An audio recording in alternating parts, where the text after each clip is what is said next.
Every day, thousands of passengers don't show up for their flights. They miss connections. They cancel last minute. Plans change. Emergencies happen. Schedules shift. And a seat that flies empty is gone forever. You can't sell it once the plane is in the air. Airlines learned this the hard way decades ago. So they started studying no-show patterns by route, season, fare type, and passenger behavior. And they discovered something predictable.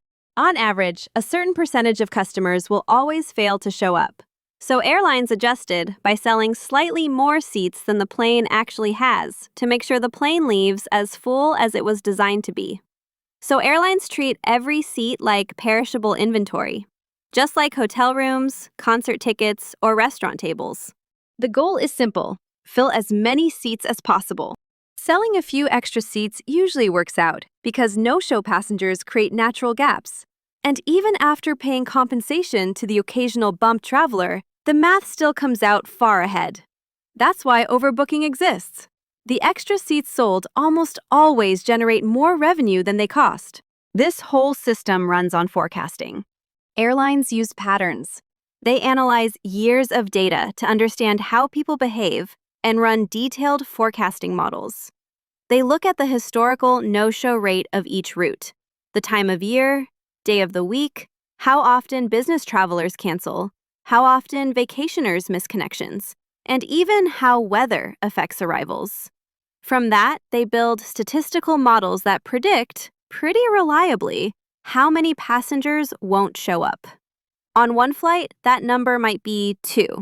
On another, it might be 8.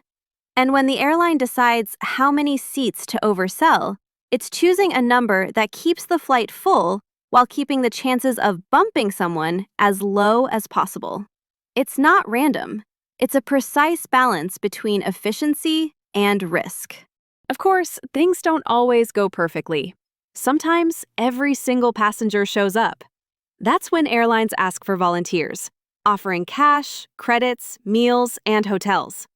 And from the airline's perspective, if overselling by 3 seats reliably fills the plane and only rarely results in denied boarding, the added revenue far outweighs the payout in those rare cases. Airlines also factor in customer satisfaction costs, how frustrated passengers might be, how it affects loyalty, and how much disruption the situation causes. At the same time, this entire approach helps hold ticket prices down. A plane that consistently flies full is a plane that can offer lower fares.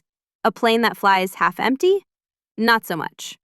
So next time you see a flight is overbooked, picture a problem the airline is solving behind the scenes, balancing supply, demand, cost, and everyday complications.